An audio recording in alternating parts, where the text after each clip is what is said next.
record this. So just to catch up with the recording missed. So what we're talking about here is the serotonin 1A synapse. And what we had described is that we have this synapse here in black between the presynaptic neuron and the postsynaptic neuron. What happens in a synapse is that the presynaptic neuron is releasing whatever chemical that it's supposed to release. In this case, we're talking about a serotonergic neuron, so it's releasing serotonin into the synapse here. What this does is that now we have serotonin floating around in the synapse where it can interact with postsynaptic receptors. So we could have something like another 5-HT1A receptor on this side, and so that way when our serotonin comes in, it sits in the receptor and activates it.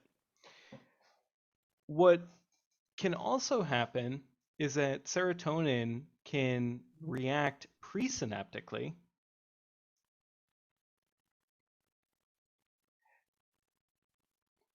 as well as a 5-HT1A, or it could be, a number of other receptors. It could be 5-HT2A, it could be 5-HT1F, it could be one of the dozens of different receptors. We don't know. We're just guessing that it's 1A because we have good implication that something with 1A is going on here. When we talk about serotonin specifically, what we should pay attention to is exactly what happens when a receptor is activated. 5-HT is what's described as a GPCR. And what this is talking about is the kind of receptor that it is. So there are generally three kinds of receptors in the body. There's nuclear hormone receptors, there's tyrosine kinase receptors, but this is a specific kind of transmembrane receptor.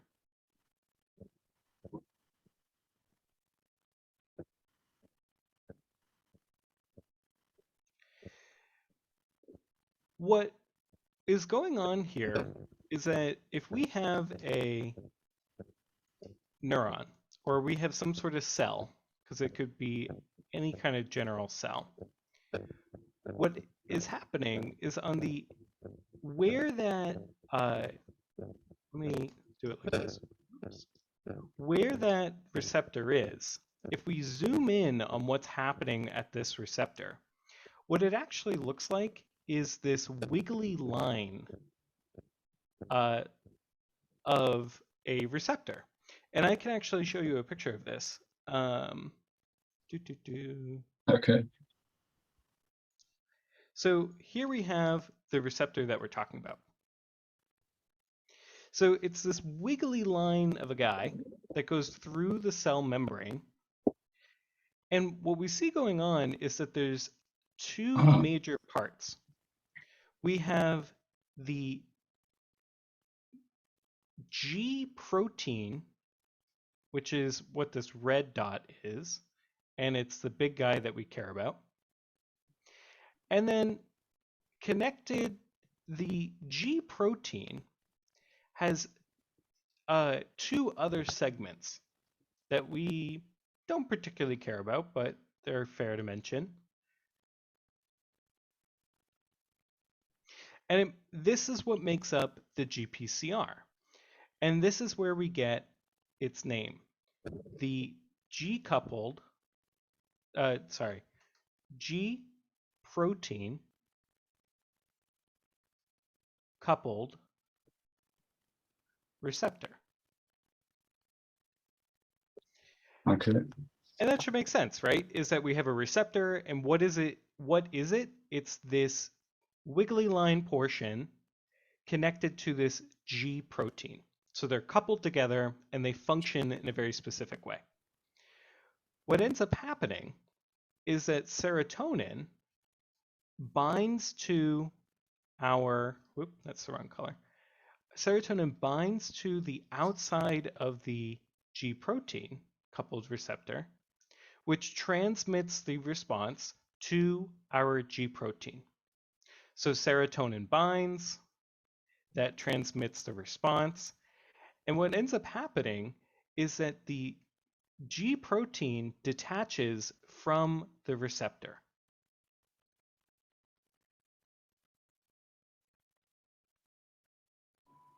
Mm-hmm. Depending on what kind of G protein this is, we get a few different effects. In this case, what kind of G protein did we say serotonin was up here?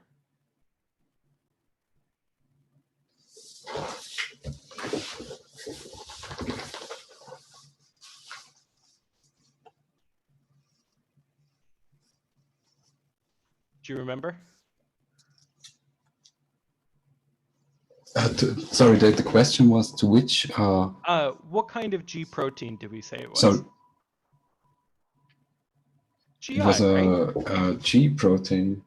Yeah. So the kind of G protein that we have going on, maybe I didn't say this correctly, is what's referred to as GI. And the question becomes, what does Okay. the I stand for? The I here is referring to as inhibitory. So we have serotonin receptors Okay. serotonin receptors can be inhibitory Inhibitory. All right. receptors. Okay. With me so far? Yeah, yeah. Okay. I'm sorry, my brain is sometimes a bit slow since this. I know it's all new for you, but I promise we're getting through Okay. like the hardest part of this, just because we need to get like all this gunk out of the way. Which is also why I wanted to record it for you, so that way you can go back and review, because I know Okay. it's going to be a Cool, ton of cool. stuff for you. Why did I bring this up? The reason why I brought this up is because it has to do with what happens once the receptor is activated. If we look at what's going on, let me get rid of you. Go away. Oh, got rid of my stunt. If we look at what's happening with the GI receptor, with our inhibitory receptor, what it does is now it has to go in, it has to transmit that response to what the cell is doing. So right now we're on the surface of the cell, and this GI protein is now free to fly away from our serotonin receptor, and it interacts with this protein factory called adenylate cyclase.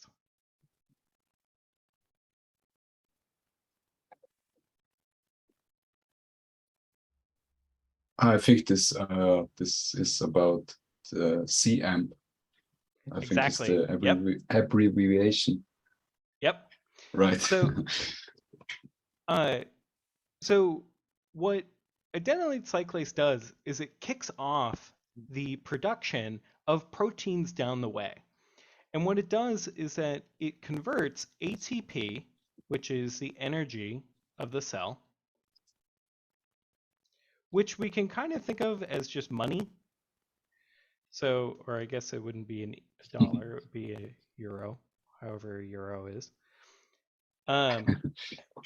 It converts the energy of the cell into a more functional group called cyclic AMP, what we Okay. refer to as CAMP. CAMP can now go off and make proteins, transcript genes,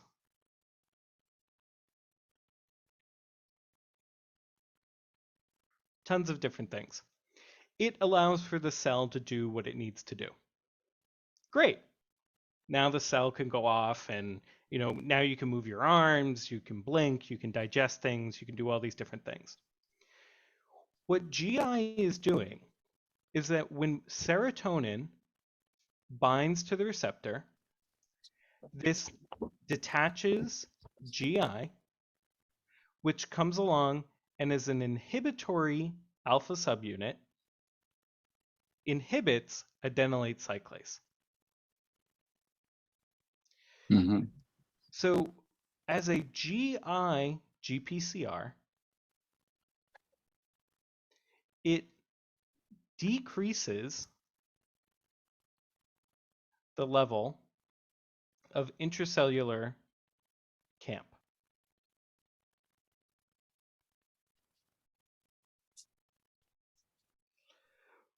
This means we have decreased proteins, decreased gene activation, whole bunch of different stuff. In any regard, is that the function of the cell decreases.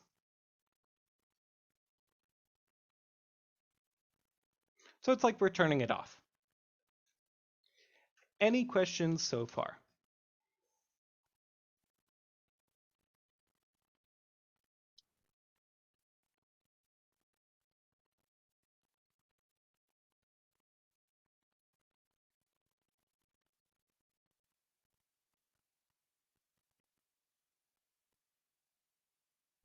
Okay. All right. Any questions so far? Yeah. All right. So now that we've looked at a deeper level, let's zoom back out to what's going on at our synapse. We talked about how when serotonin comes in and binds to this receptor, we know that this is GI linked. And because we know this is GI linked, we know that we're going to be decreasing the function of whatever neuron this is connecting to.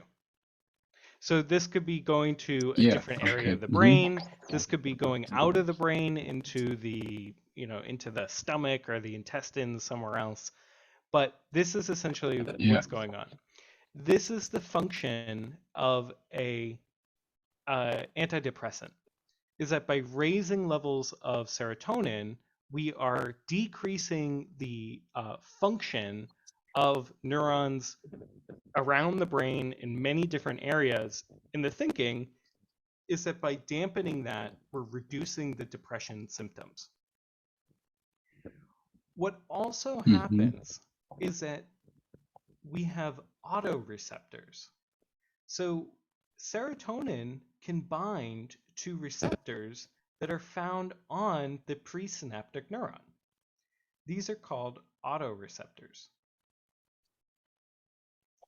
Just like how a autobiography is the person who it's about is writing it. So, my autobiography, I would be writing it. Autoreceptors are receptors that affect the presynaptic neuron. What would be the effect of having a presynaptic 5-HT1A? What would be the effect of having a 5-HT1A receptor here? What would happen to the release of serotonin? Yeah, it would lead to inhibition or? Exactly. Okay. So we're decreasing serotonin release.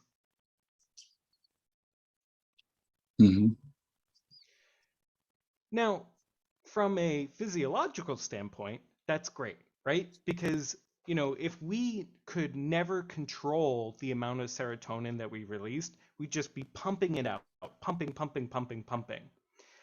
But what this does is it does something called negative feedback. So if you were, I don't know, what's something you enjoy doing? What do you like to do? Sorry, I didn't get my internet is sometimes a bit of lagging, so I didn't understand the last words. All good. What's something that you like to do as a hobby or as, you know, day to day? What do you like to do? Let's say gym maybe, Gym? like gym, Yeah. All right. So like what working negative out. sounds good. Wish I did that more. Um, what negative feedback is that it's like if I went up to you every time you went into the gym and I said, "Don't do that. You're doing a terrible job. Stop doing that." Over time, what are you going to do?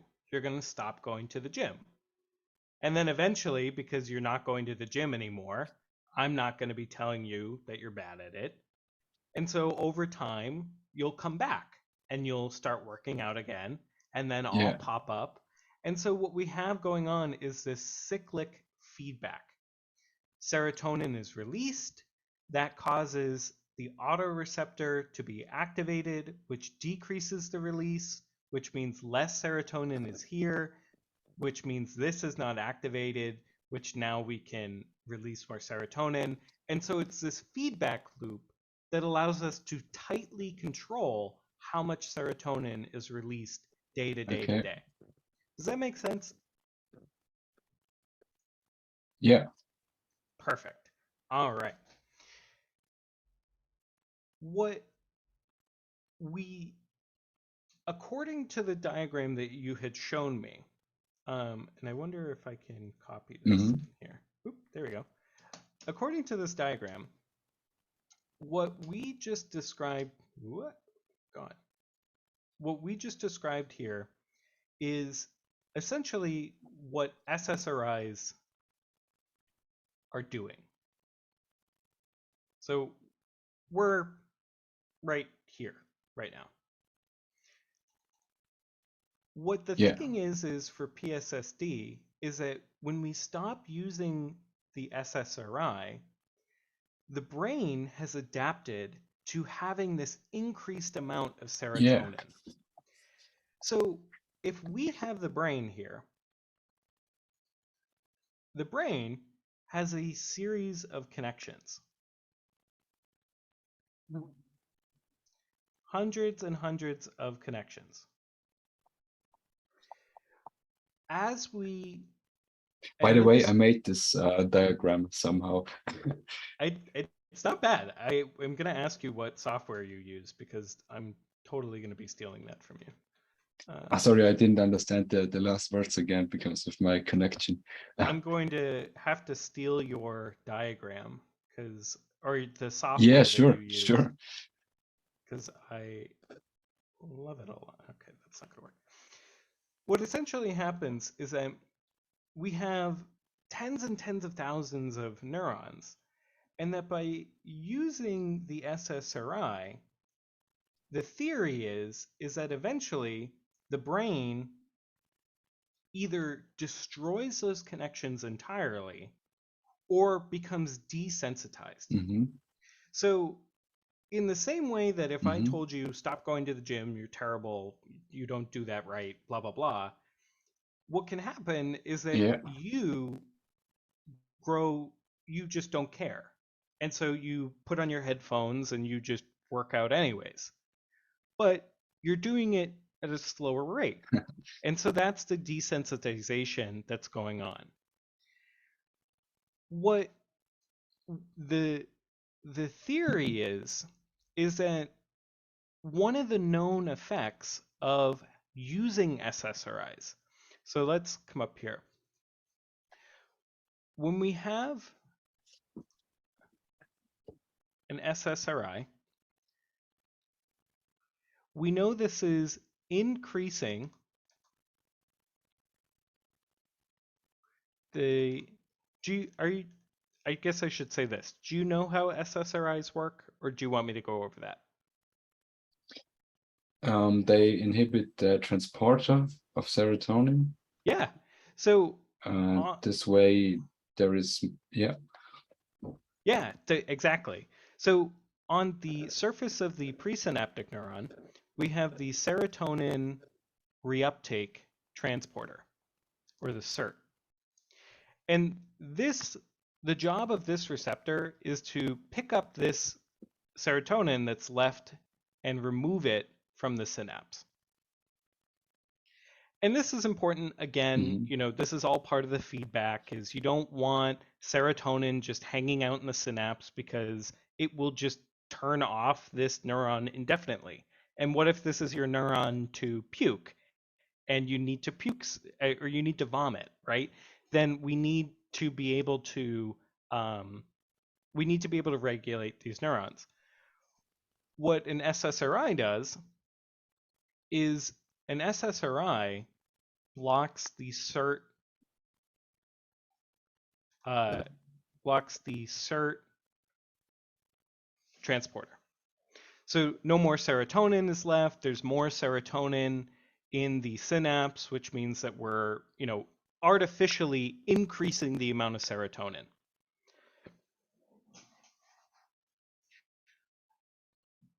When we look at the effect of serotonin, we administer it. This means that we're increasing the levels of serotonin, which the theory is that we're treating depression or anxiety, or Hmm. whatever we're trying to treat. So the theory that we can say Yeah. is that high serotonin equals low depression. What this eventually became is the catecholamine theory of depression, which is that low serotonin equals high depression. And so this is one theory that is slowly being whittled away, and there's better epigenetic theories that are coming out. This is essentially what Yeah. the fundamentals of our theory is. The other thing that we can say about high serotonin are the side effects. And these are side Hmm. effects of having high serotonin. Number one among them, sexual dysfunction.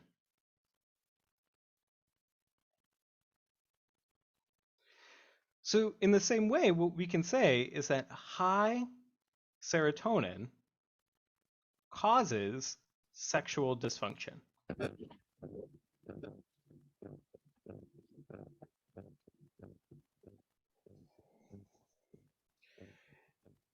With that in mind, let's think about why.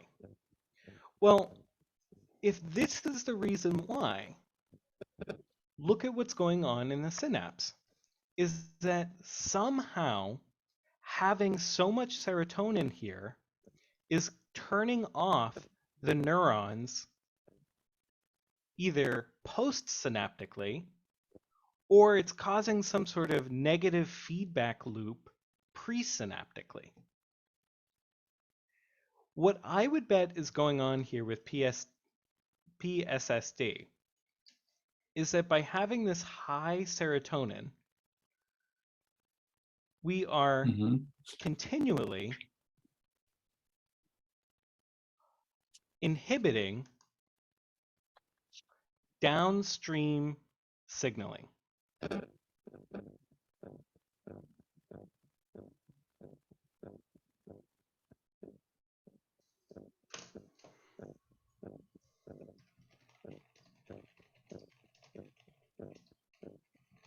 Now, the question that I have to ask myself is this. Let me look at this real quick. Um,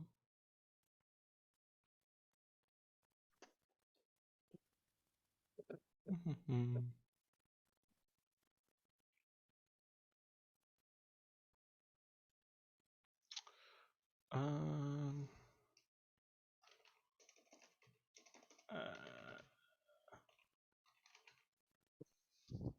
do, do, do.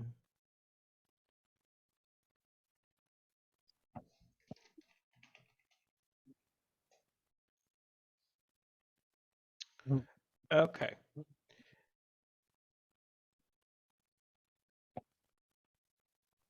Yes. Okay. Yes. So I need to know, how does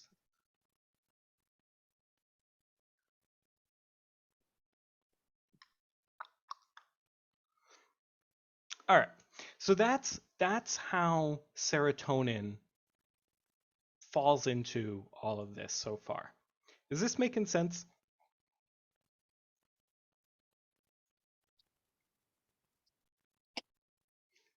Does this make sense so far? Yeah. Okay. Sweet. Let's switch gears and let's take a look at um the this part of the diagram here with the erection part of it. And then we'll be able to pull in how this Okay. this affects it with acetylcholine and glutamate and all these other things. Okay. When we look at the interesting thing about how an erection happens is that it's actually very complicated. And it's Yeah. kind of a very interesting process that when I learned about it in school was just like oh wow, like I can't believe that that's how this ends up happening. But essentially what it is that when we have how do I just ask, here's a penis. Um Never thought I would do this in a session like this. When Me too. Me neither. when we have a penis, what's going on here is that we need to increase the total amount of blood that's inside the penis when it goes erect. So essentially, there is more blood in an erect penis than flaccid. Whoop, let's spell correctly, shall we? Flaccid. What this means is that the veins that are along that run throughout the penis are originally very, very small, and then they need to dilate. So what's happening is that we have venous dilation, which allows for more blood.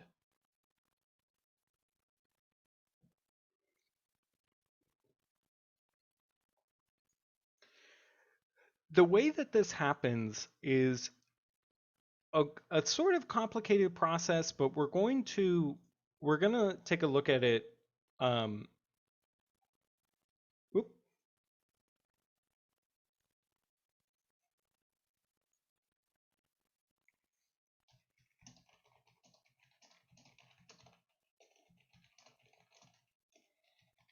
This is actually good because I need to find a diagram.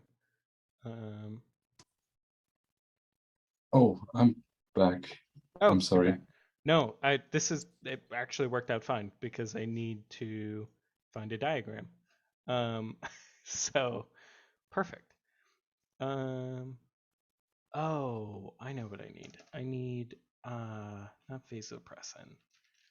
I need nitroglycerin. That's what I need.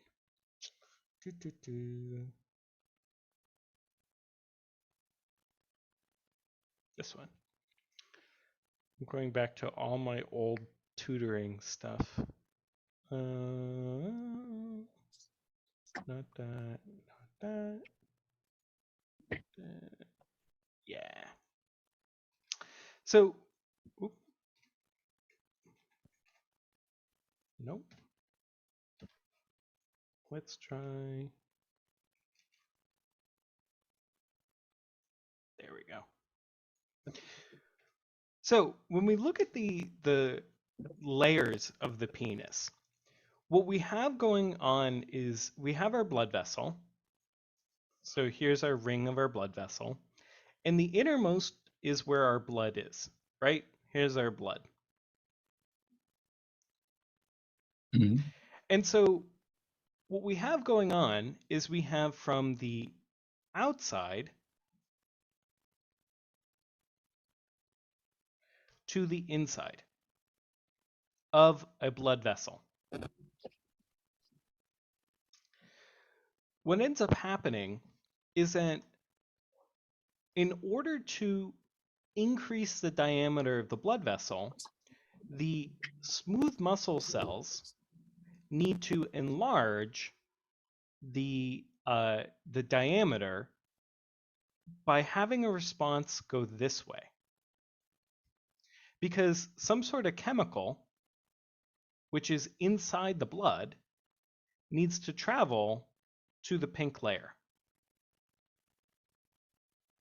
Okay. And the way that this happens is through a pretty complicated process. I'm just going to show you the diagram so we can talk about it, and then we'll kind of point out what's important here. So here is our diagram. And the only reason why I'm bringing this up is because it was in your chart about PDE5 inhibitors and stuff like that. And I just want to, I want to make sure that I'm getting all the different pieces that you had put into your chart. So again, here's the endothelium. So here is the blood is up here. Blood. And what we need to do is we need to get our chemical. So this could be your Viagra, your tadalafil, whatever it was. We need to get that to communicate to the muscle cell down here. Now, a chemical can't just go across a cell. They don't really do that. What needs to happen is it needs to be able to send that signal through the endothelium, through that first layer here, this yellow layer. Mm-hmm. And then through that yellow layer, it will get into the pink layer, which will dilate the blood vessel, which will make the penis go erect. So, how does this happen? What happens is that we have some sort of stimulus. What could that stimulus be? Well, it could be, it could be, it could be, well, really, it could be what's called the shaking response, which is literally just taking the penis and shaking it. That activates the what's it called? The cavernous nerve.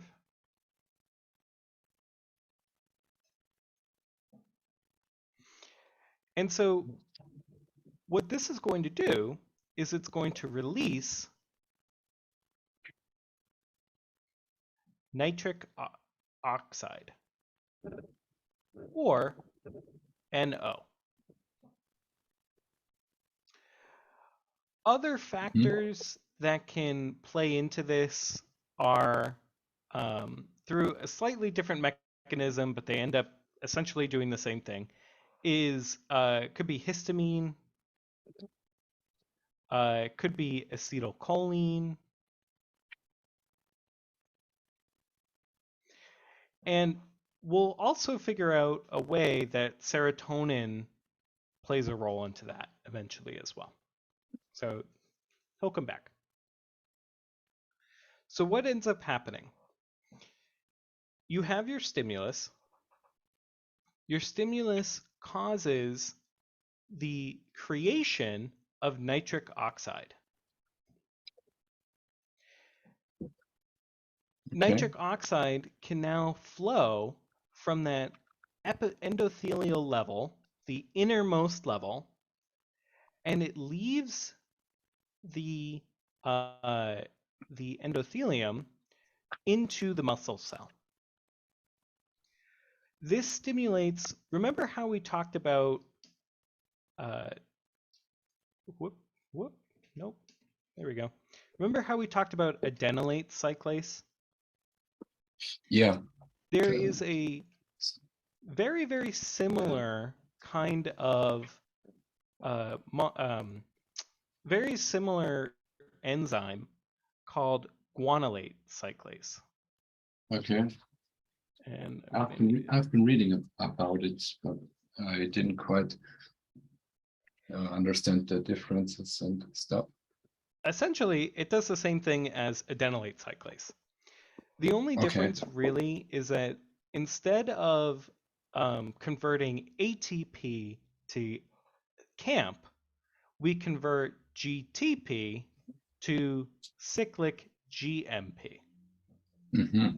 Same thing, right? Instead of ATP and CAMP, we're talking about GTP and cyclic GMP, or SIGIMP, if you want. Remember how we also talked about how adenylate cyclase, adenylate cyclase creates CAMP, which then goes off to make proteins and transcript genes, all that stuff. What I didn't talk about at the time is that the way that this happens is by activating what's it called? Another enzyme called protein kinase A. Okay.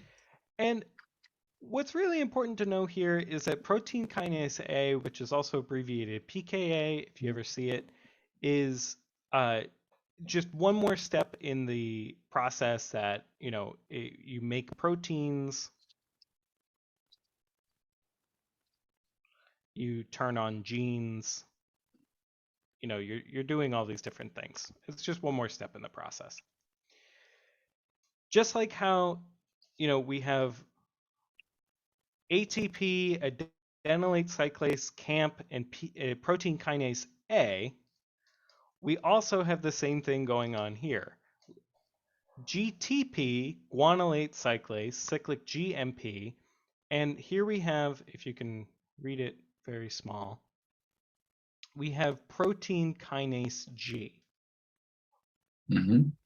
And what do we know that this thing is going to do? It's going to turn on proteins, turn on genes, all these different things. Ultimately, what it does is it causes muscle contraction.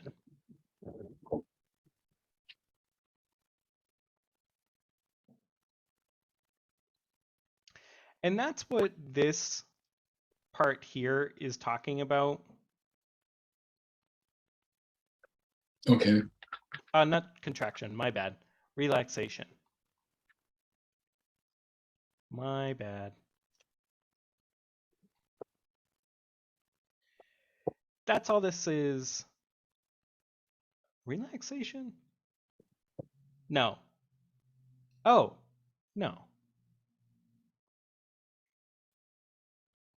Yes, I'm confusing myself. Yes. Am I? PDF. What am I thinking of? I think the other word is vasodilation or contraction. Would make it. Oh, it is relaxation. I don't know what I'm thinking. So that's what this portion of the diagram is talking about. And if you want to look up more, just to learn more, what we're talking about here is myosin, troponin, tropomyosin. So just more vocab words that you can go and look up and, learn more about, in case if you want to learn more about how muscle contraction happens. But the ultimate, what ends up happening is that vasodilation that we're looking for. And just like how we talked about earlier, that vasodilation increases the amount of blood inside the penis, and this is causing the erection. All right, so we're there. The drug that you had taken previously is a PDE5 inhibitor. Yeah. One of the things that we know is that the body likes to control all these different aspects of what's going on. So cyclic GMP, which is what causes the erection, is destroyed by something called the phosphodiesterase 5 enzyme, or PDE5. This destroys cyclic GMP and turns it into just regular old GMP. This means that we no longer have no vasodilation, which means no erection.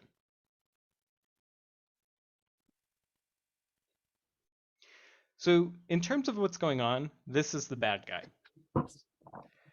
What PDE5 inhibitors do is that they turn off PDE5 so that way we're not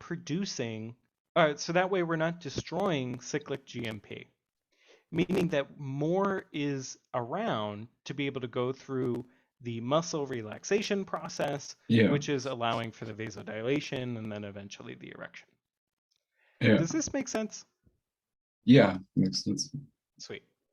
All right. Any questions about what we just talked about? Yeah, the one thing I didn't quite get yet is how the C-amp, the camp, relates to the CGMP. Great question. Essentially, they don't relate at all, except that instead of talking about ATP, we're talking about GTP. So they end up having similar processes, meaning that they're handled the same way, but it's kind of like a lemon and a lime. They're related. They're both sour fruits. They both can be made into delicious drinks and margaritas. We can tell that they're related, but we know that they're different, if that makes sense.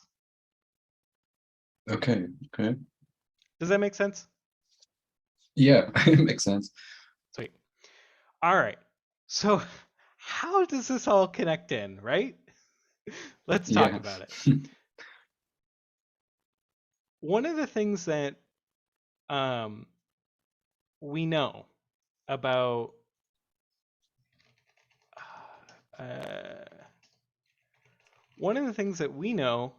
serotonin. Actually, let's back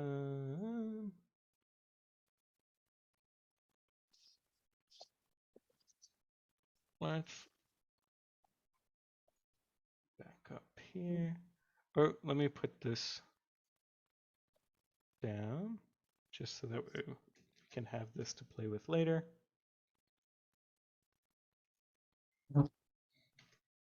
There we go. So here's everything we just talked about in a diagram, right? We have nitric oxide activating guanylate cyclase, which is then causing everything that we just talked about. Here's that cavernous nerve, right? If we look at what's on the end of the cavernous nerve, what we see, where am I?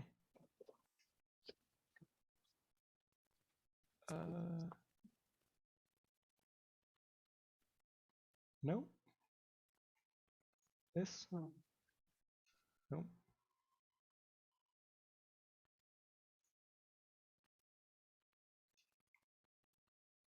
No. Where am I?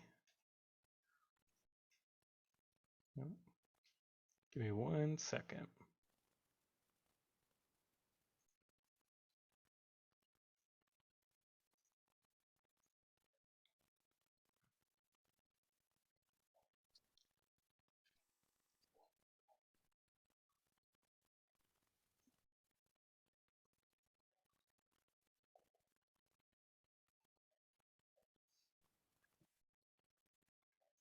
There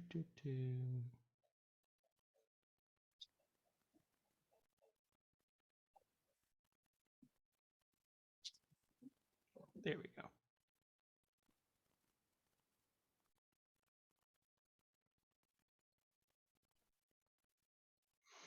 So what we didn't talk about is, well, what causes this cavernous nerve, right? We talked about sexual stimulation, like the shaking response, which causes the cavernous nerve to turn on, which makes it release the nitric oxide. What we didn't talk about is what's happening on the other side. So if we extend the cavernous nerve out, Okay. you know, here it is Looks where cool. here it is, you know, inside the penis, and here it is now in the brain, because we know that it's, you know, extending all the way from the brain into the different tissues, you know, from the spinal cord, all this different stuff. What we know is that this had to interact in a synapse, right? This has to be controlled by some other nerve. What's going on here is that this is being controlled by dopamine.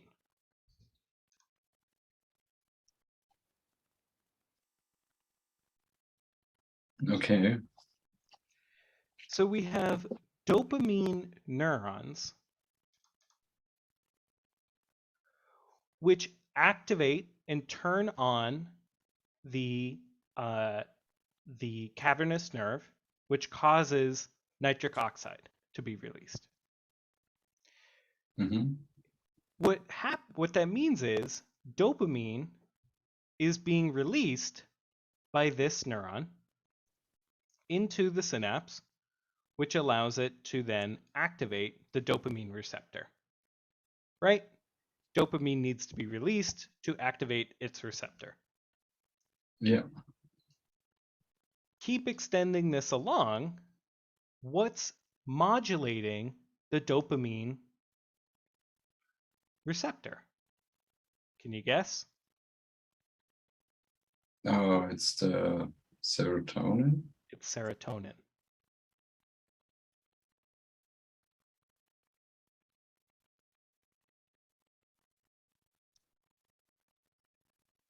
HT. Do you see how it all connects now? Yeah, yeah. So the C, yeah. So, okay. Does this make the picture much clearer now about what's going on? Yeah. Okay. Because like I was quickly reading about this camp and the CGMP, and I thought like the PD5 inhibitor, like it just inhibits both, but it isn't the case, I think, or? Yeah, essentially, because remember, camp is up here. Camp is way up here. Yeah. And, you know, technically also yeah. camp is right here too.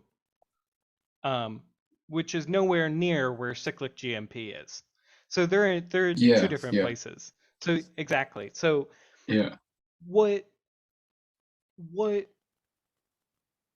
is going on here, and this is the kind of interesting part about this, and I want to I'm not sure about this. This is something I'd have to look up, but this is either D2, D3, or D4, one of them. I don't know which one it is. If I had to guess, it would probably be D2.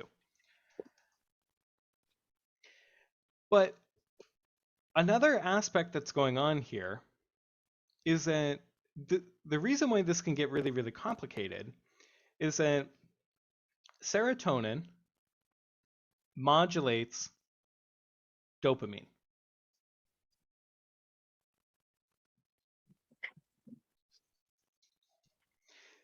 So if we have decreased levels of serotonin, what do you think the body does? Decreased, I think. it would I think actually upregulated. Yeah, increase the amount, right? Think of it like a yeah, seesaw. If one yeah, side is low, the other one has to be yeah. high because to the It's how body, it looks even. yeah, it's how I feel too. Like low dopamine. It's how I feel all the time. If you can Exactly. say it like this. So go back to our model that we talked about earlier. SSRIs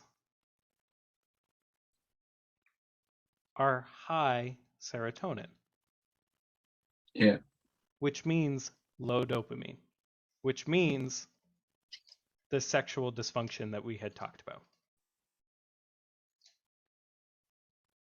Do you see how it connects?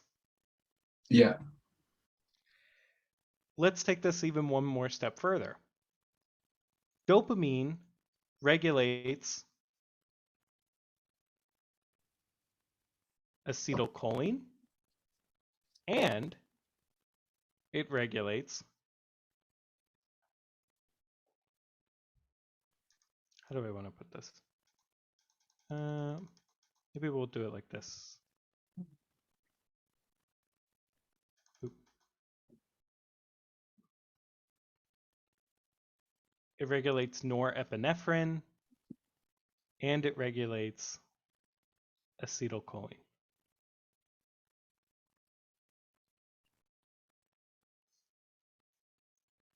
So let's go along our theory.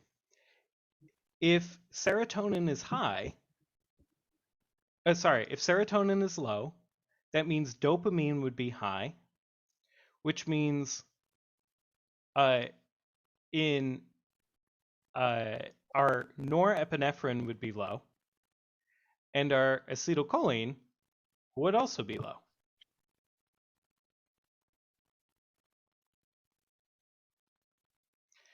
When we have an SSRI, serotonin's high, dopamine is low, which means norepinephrine would be high, and acetylcholine can be high.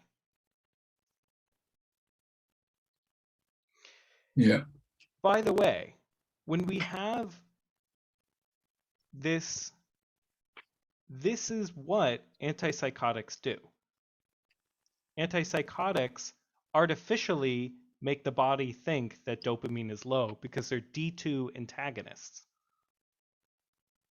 Mm-hmm. So if the body thinks that dopamine is low, it's going to increase the other three, which is, this isn't what you're worried about, but this can be the side effects that are through EPS and all these other things. Akathisia is another one Oh yeah. that you've probably heard about. Yeah. Akathisia is due to increased norepinephrine. Um, the Okay. the motor dysfunction. Yeah, the motor dysfunction. Well, that's more due to low dopamine, but it's the same thing. In any regard, what we care about here is really, this is the hard part about PSSD, is that any number of these combinations of things could be causing what's going on, right? We no longer have artificially high serotonin levels, right? We're no longer taking the drug. Yeah, But it's the crazy thing. if the body thinks that dopamine is low, if the body thinks that norepinephrine or acetylcholine is high, that can have all these different effects regulating how much serotonin there is. Mm-hmm. Now, is it as simple as this? Not even close. And in fact, we're skipping over, tons and tons and tons of minute details about how all these things interact. But Yeah. I do want to bring in something just to show you how connected all these different things is. Here is another diagram of what's going on with the penis. Again, here we can have where are we looking? here's protein kinase protein kinase C,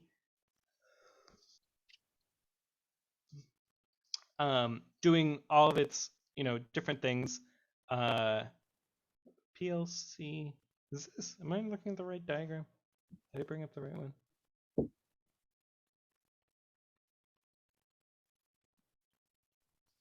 Yeah, I did. Oh, I wanted to, before we go into that, we'll come back to that. I promise. Here's a diagram just explaining again what's going on with dopamine.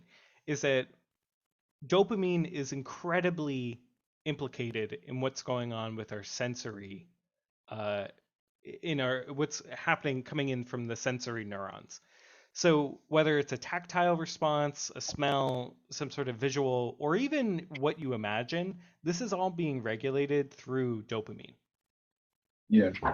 Dopamine has another axis with oxytocin.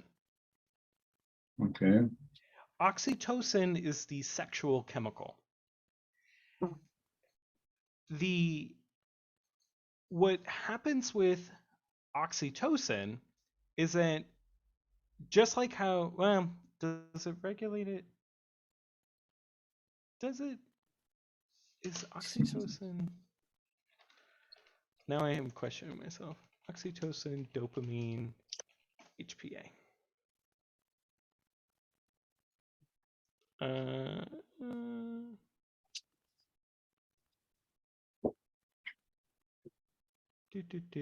GABA, norepinephrine, hypothalamus. No, that's not what I want.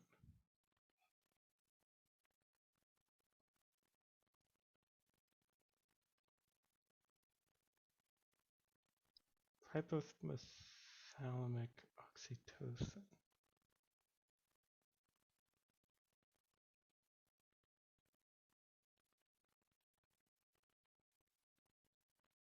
Yeah.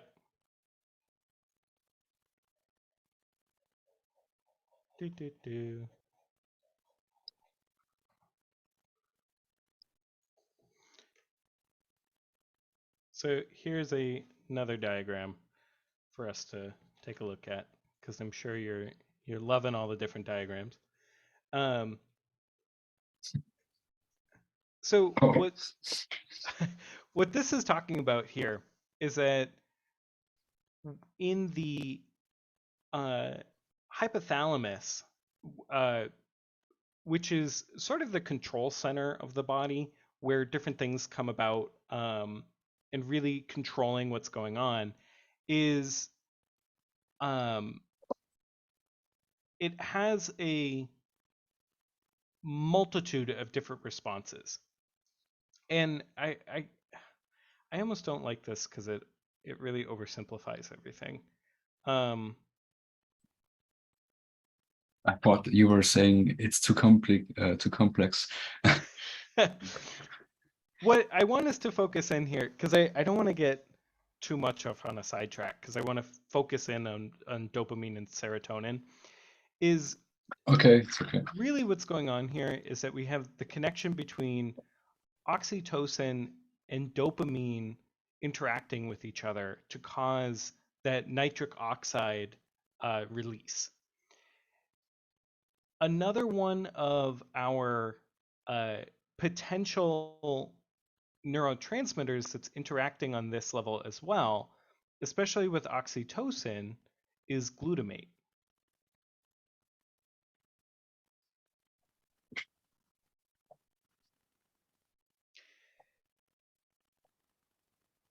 Really, what's going on here is that as dopamine increases, oxytocin is also going to increase.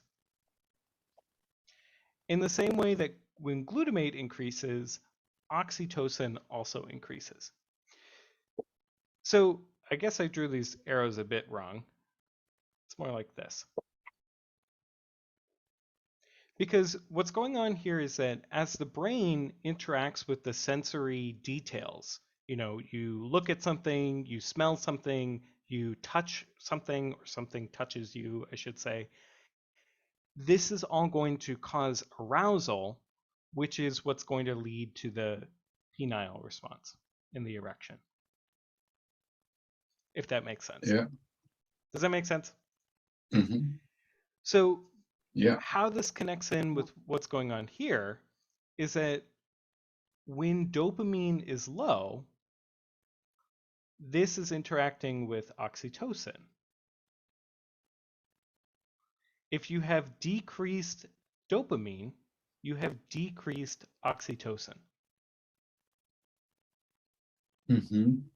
Which again means that you're not as aroused, which means that the erection is smaller or inhibited as well. Any questions so far? No. All Wait, right. maybe you said when dopamine, like you, sorry, serotonin stays high or could stay high when dopamine is low, and vice versa, and things.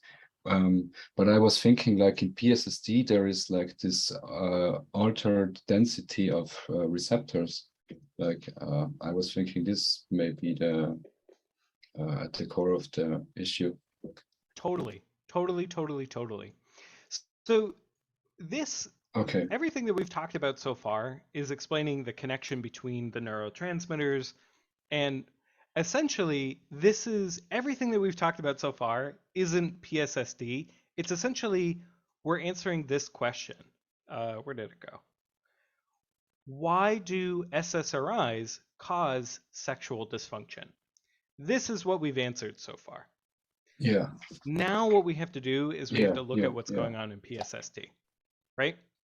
So with PSSD specifically is that there is a desensitization of the serotonin receptor.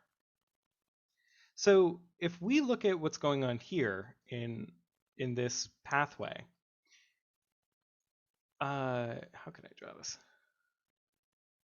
I'll draw it like this. You think it's desensitized, or do you think it's upregulated? I think it's desensitized. But let's go through both possibilities, and maybe we'll go through a different. We'll see what's we'll talk through it and see what we can discover. On the surface of the receptor, there are, dozens upon dozens of receptors. Tons and tons and tons of receptors. Each one is the same type. They're all serotonin. They're all going to react with serotonin. What my theory is in PSSD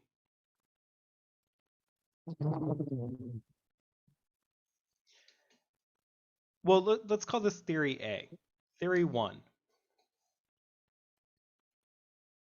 Yeah. This is going to be the desensitization model.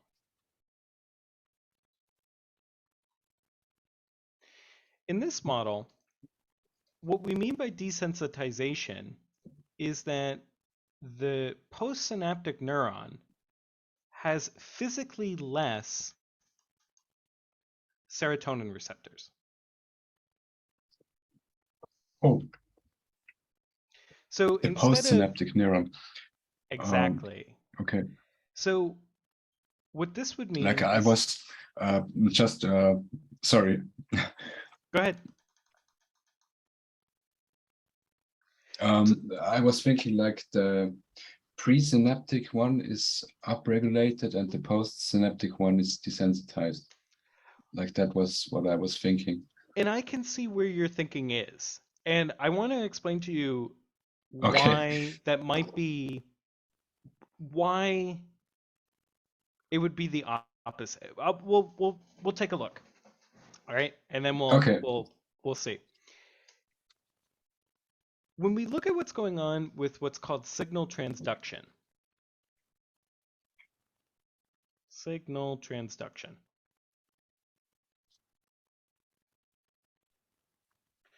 What we see is that we're moving in this direction, right? That the presynaptic neuron communicates to the postsynaptic neuron. And we saw this, right? We know that the presynaptic neuron is releasing serotonin. The serotonin comes out and it lands in the receptor, and that's what causes the response. This is a unipolar or unidirectional signal, meaning that the presynaptic neuron affects what's going on the postsynaptic neuron, not the other way around. What that means is that the postsynaptic neuron can only change what kind of receptors it has on its surface. So can I find receptor internalization? Here we go. What happens is when we have a receptor, so, let's say this is our serotonin receptor, and this is the postsynaptic neuron.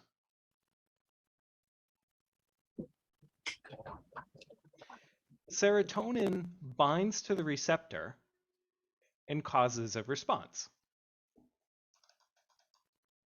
Mm-hmm. Boom, here's our signal. Eventually, what ends up happening is that the cell realizes that the receptor is being activated. And if it doesn't remove that activation somehow, nothing can happen. Or sorry, too much will happen. What do I mean by that? What I mean is that if serotonin stays in the receptor, it's not going to leave. There's no reason for it to go away. It might pop off very quickly, but if there's no if there's no reuptake of the serotonin, it's just going to stay there, which means that our signal is going to continue. What the cell does is it goes through a process called internalization. And what this does is it allows for the cell to remove receptors from the surface. So if you look here, and really what they should have shown is that this is in pairs. So this is like scenes. So here's our first scene. We have 3 receptors. Or really, well, there should be 4 if they drew right. We'll draw in an extra one. There we go. We have 4 receptors. The 4 receptors become activated, which causes, a response that the cell can sense. The cell then internalizes some of those receptors. Or in this case, it's internalizing all of them. Half of them go back onto the surface of the cell, ready for binding. The other half are degraded, causing a desensitization, right? Because there's physically less receptor to activate.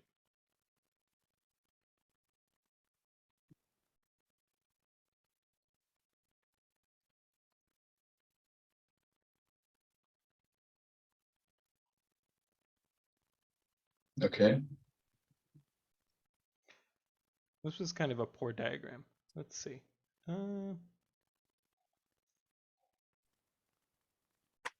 Does that make sense so far?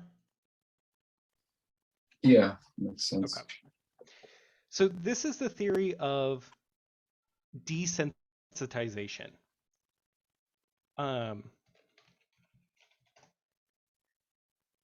The opposite here is hypersensitivity.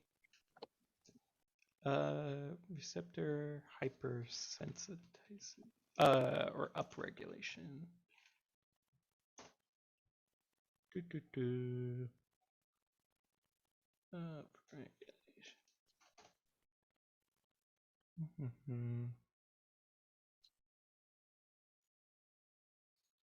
Here we go. Oop. There we go. This process of desensitization is called downregulation. Okay. We refer to it that way is because the total number of receptors is going down because there's too much response. So too much response, downregulation.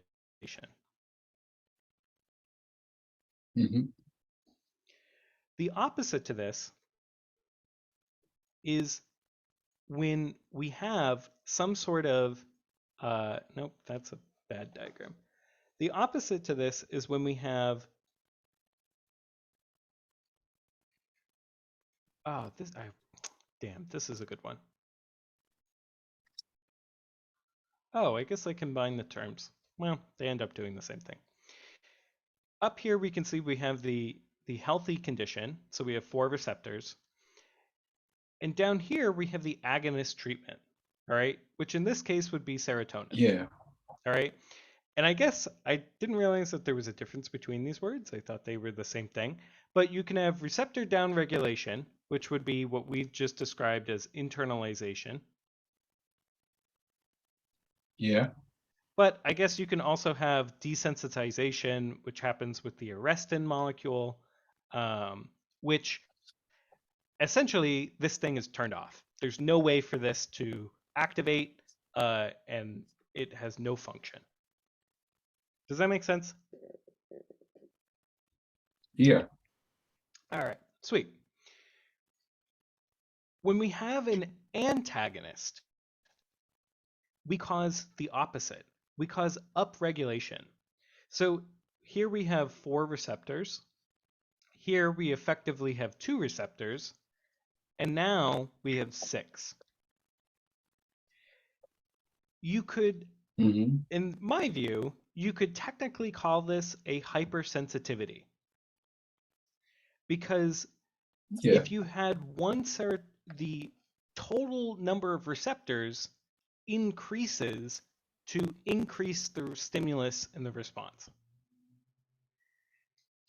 When we take a look at what's going on with the serotonin receptor back over here, remember that with an SSRI, we're blocking the reuptake.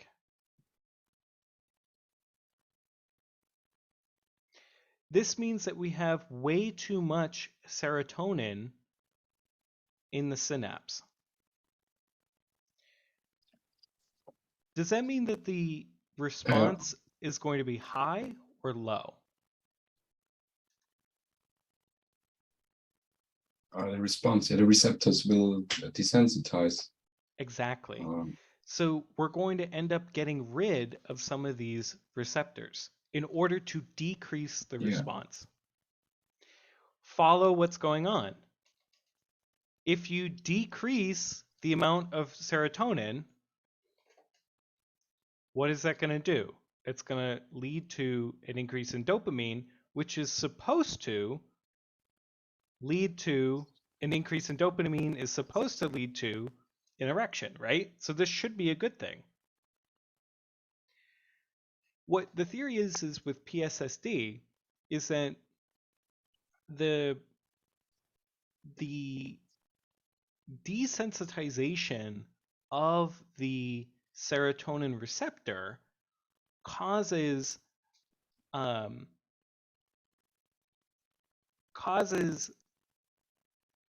internal changes in how CAMP operates. So what we mean by that is that we talked about how when CAMP does its thing, it activates protein kinase A and it turns on genes. The thinking is with PSSD is that PSSD because of the desensitization,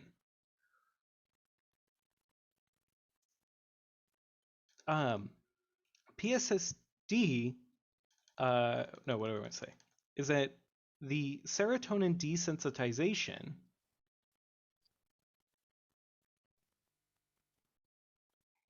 triggers a epigenetic response. What do I mean by that? What I mean is that too much stimulation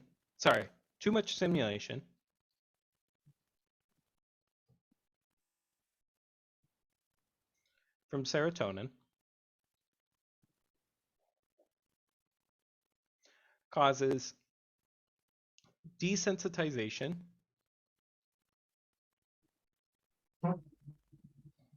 of the neuron, which causes decreased gene transcription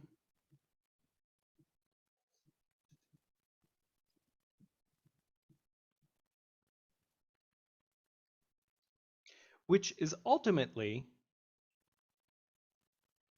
decreasing the effectiveness of CAMP. Okay. And we are talking about postsynaptic desensitization here, or? Exactly. Correct. What this leads to is PSSD.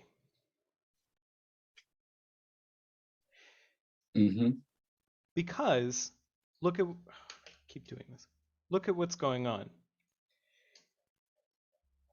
Normally what would happen here is CAMP would be produced. Whoop, where's my mouse? Nope. There we go. Oh.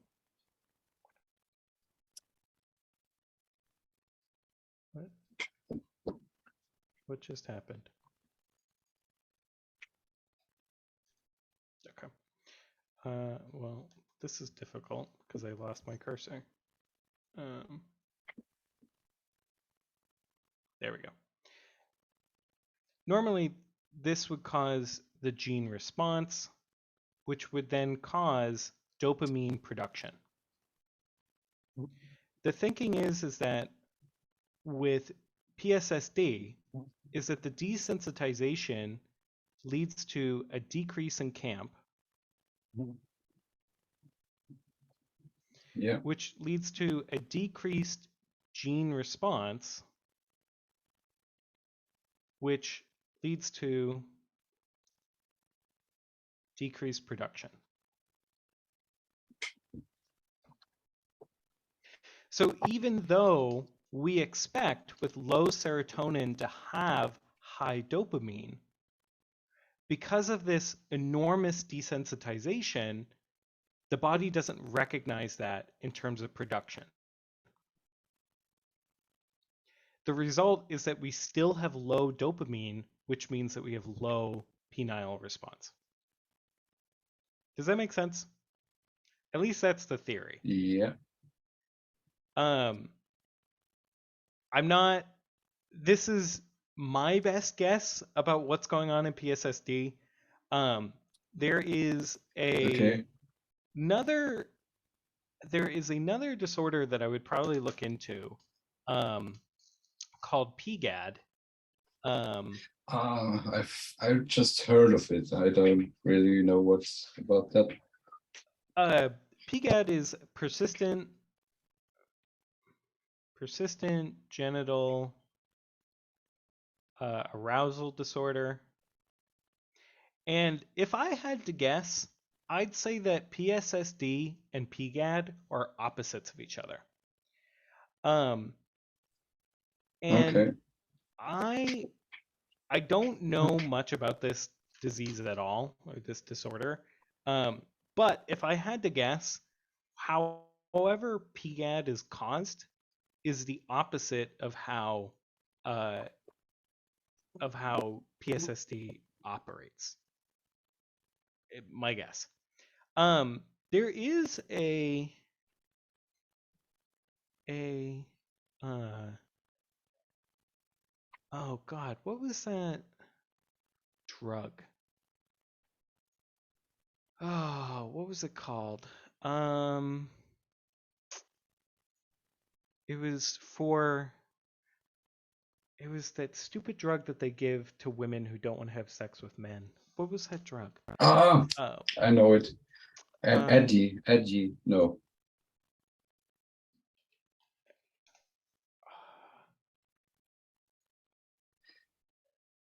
I think it was Addie, wasn't it? Is it called? Yeah, Oh there's yes, another name for it. yep. It's called Um, flibanserin. Yep. Uh, yeah. flibanserin. Good memory, Addie. They give this to people for Yeah. hypoactive, uh, hypoactive sexual desire disorder. Um, sexual desire disorder, which I believe this is more of a, uh, which essentially this is just saying a low libido, um, which technically this is not the same issue. Um, this is this is more of I and again I don't know a ton about this. Sexual disorders is not my forte, but I believe what's going on here is that it's a Yeah. psychological issue causing the person not to want to have Okay. sex. So it's a low drive, not a versus PSSD is where the person wants to have sex, but their body isn't responding. I believe. I think that's what's going Yeah. on. Yeah. So I know that Okay. flibanserin is a 5-HT1A agonist, um, Yeah.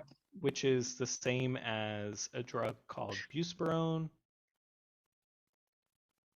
I just remembered this Eddie drug because I looked it up today. Oh, okay. That's why. There you go. Um, Yeah. yeah, I know. It's a weird drug. When I learned about it, all my professor said is that they give it to women when women don't want to have sex with men. Um, and Okay. it's like the thing that the husband brings in the wife and it's like, oh, my wife doesn't want to have sex with me anymore. And then they give her Yeah. Addy to make her want to do it, which is kind of not great, but you know, whatever gets their rocks off, I guess.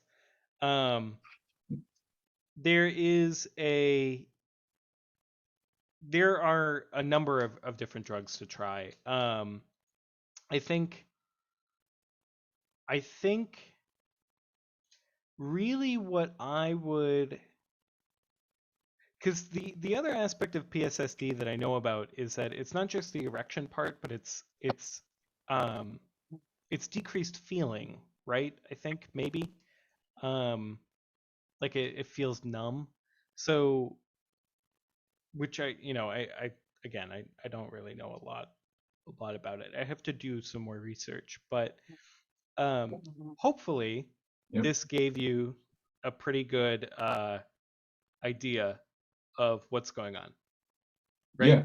Okay, sweet, sweet, sweet, sweet. That's what I care about. Any other questions you might have? No, just maybe about the desensitization. Um, like this is post-synaptic desensitization. Like Correct. I also thought in my diagram that the postsynaptic side is desensitized and that the autoreceptor is upregulated. Well, Um, it's and a now, go ahead, go ahead. and there is also PSSD theory that the autoreceptor is desensitized. I'm not sure. Yeah, I It's so a bit confusing terminology. yes, I totally agree. And think about it too, based on what we know, right? If you have an on the autoreceptor, if you have serotonin sitting in it, is this the agonist or the antagonist? Sorry, if the On the autoreceptor, we know that serotonin's going to come in and sit in it, right? So yeah is the yeah serotonin acting like an agonist or an antagonist? oh it's acting like an antagonist to the postsynaptic neuron, It is, well, or you're right. It's going to reduce the amount of serotonin, but what about focus on it right here? Is it activating this receptor or deactivating this receptor? oh it's activating it on the presynaptic side. Exactly. And that activation, as we learned, is what's eventually turning off that serotonin. But activation, right? It's Yeah, activating that receptor. That means it's acting like an agonist. And what do agonist treatments do? Downregulate, yeah, desensitize. they desensitize. Yeah, So what we could say is that by having SSRIs and part of that PSSD is that we're desensitizing serotonin release. So it could be, and this is a second theory, let me throw that one in there. It could be, and this is slightly more valid, although I'd have to do some real thinking about it, is that we have our presynaptic neuron and the postsynaptic. But instead of focusing on what's going on postsynaptically, presynaptically, we know that we have these serotonin receptors.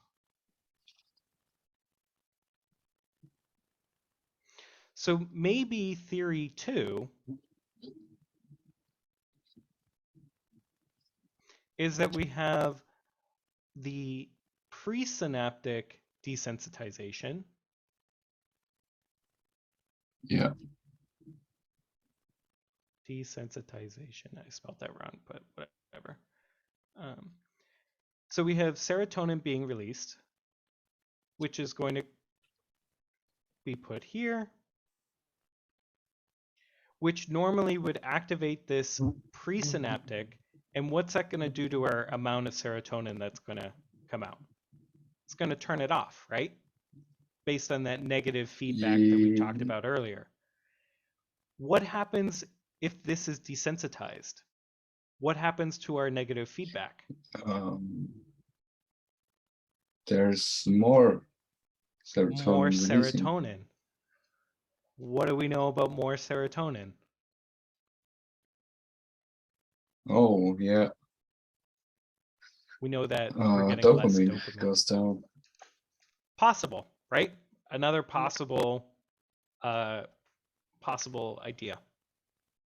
Slightly Yeah, more in line with what we talked about, and I'd say, if anything, theory 2 is at least making a little bit more sense to me now that we've talked through it than the first one. But I've seen in the literature the first one is true. Right now, talking through the second one, I now believe in that one as well. Who knows? okay. But So you're more likely to believe theory 2 that the autoreceptor is desensitized. yeah, if I Or? had to guess, Okay. if I had to put my money on it, I mean, based on everything that we've talked about so far, this is the one that Okay. has fallen in line with Okay. what we've talked But about. just another thing, because do you know that in PSSD there is also cognitive symptoms, and there is other things happening that are really strange. I messaged you, I lost response to many psychoactive drugs because I experimented a lot in the last months and years to somehow reverse this. And I did a lot of drugs. I know this sounds stupid, but I didn't do a lot of drugs just to feel something. I mean, I tested my response to many different things. Mm-hmm. And the crazy thing was that I lost response to many recreational drugs. And I Yeah. asked myself for a long time, why is this? Why is this happening? And my explanation was that my neurons, they stay hyperpolar, they are hyperpolarized now. That was my explanation for that. So that they don't reach the action potential anymore. So I can use any drug like amphetamines, and they don't produce the response like before PSSD. It's a what if I had to guess is that a lot of amphetamine, we'll put amphetamines aside for a second, but a lot of recreational drugs Okay. um, go through serotonin receptors. So if I had to guess, the reason why you're having a decreased response is because you have less receptors because of the desensitization, which would make LSD, Okay. uh, MDMA, ecstasy, like all those serotonergic um, Yeah. drugs, they would work less, right? Because you have Yeah. uh, less receptors to activate. Please do not just try taking Yeah. more of them because they are going to activate other things, which would cause an issue. As Yeah. for Yeah. what's going on Yeah. with amphetamines, amphetamines are mostly norepinephrine and dopamine. That if I Mm-hmm. had to Mm-hmm. guess that decreased response with amphetamines, I'm not sure. I think it would probably have to be with something where because serotonin is low, it causes a change in like dopamine neural density. So maybe there's less dopaminergic neurons to even activate. I'm just not sure. Um, Yeah. but if I had to guess, It's I'd say it's some yeah. sort of It's desensitization. okay. Okay. Because it happens. Like I've been browsing. There is some support forum, and I've been browsing it for years. And I also tried something called Kratom. I don't know if you know it. I Like I think increasingly it heard goes on more and more the about it. Yeah. opium receptors. Yep. I think it goes on the opium receptors, and even that I don't feel much. And same with the effects of exercise, like when you run for 2 hours, you get this endorphin rush. I don't feel this anymore. It's totally crazy, but I don't even react to my own chemicals somehow. Yeah. Do you want to? Well, if you want to see something crazy, let me show you. And you're gonna be like, "Oh my God, how it all connects in." But uh, let me pull this up. Uh,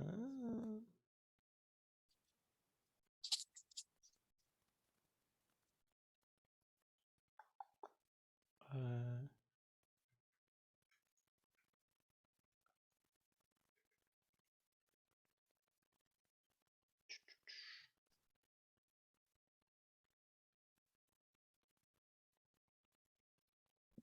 so one of the I don't really have a good diagram of this, but we can use this one. Um, this is from when I was in school. I really hope this shows up. Oh no. When we look at the opiate receptor, the opiate receptor. So we have. Let me ask you this: do you have increased pain tolerance now? No, not pain. No, not really. Not pain. Okay. So when we look at the opioid receptor, um, what we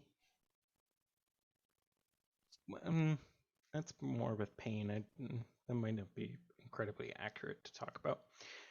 One of the what I will say about opiates, at least, is that one of the things that the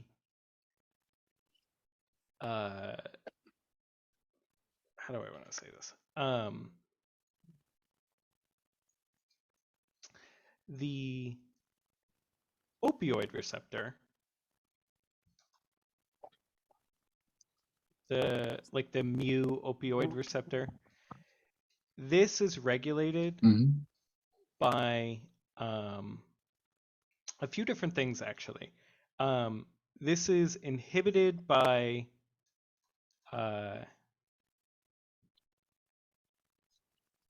serotonin, which is where that comes in. It's also regulated by things like substance P. It could also be what are the other ones? AMPA, MDMA. Sorry, not MDMA. No, NMDA.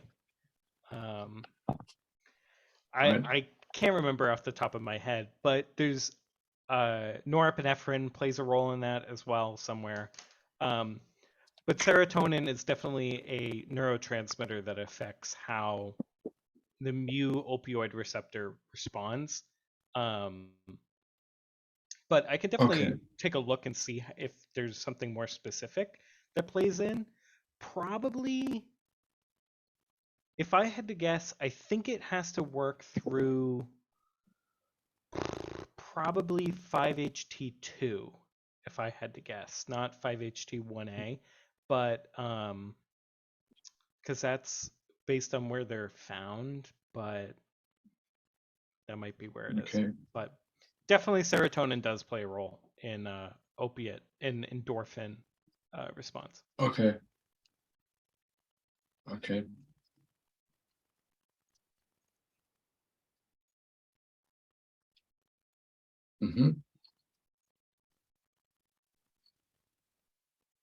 Interesting.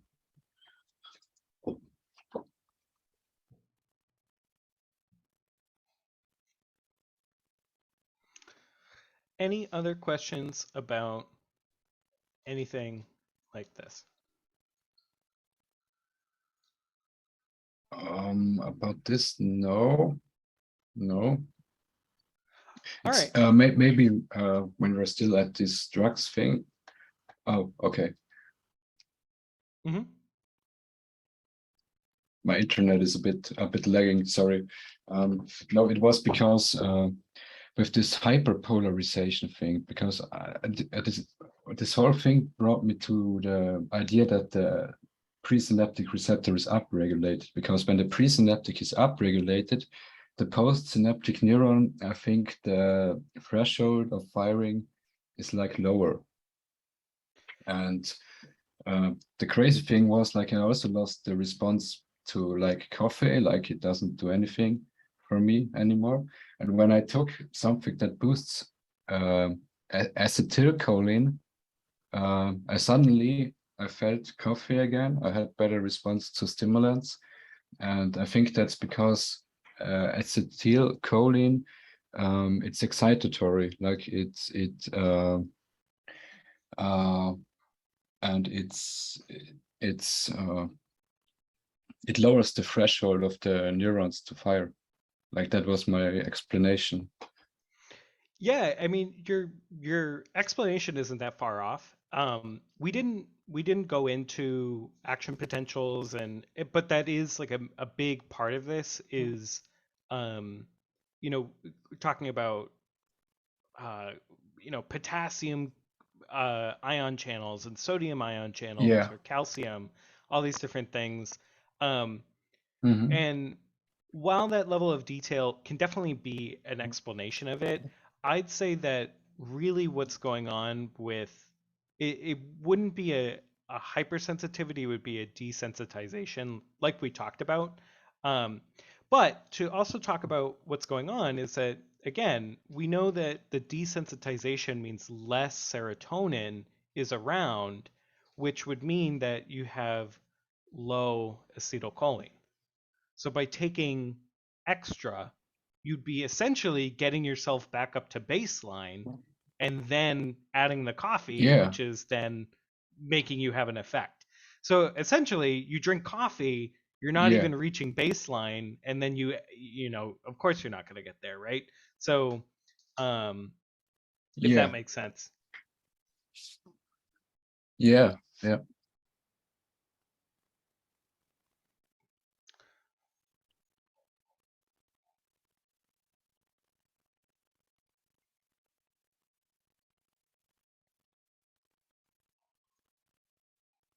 Mm-hmm. Cool. All right. So what I would say is let's wrap up here, and let me hit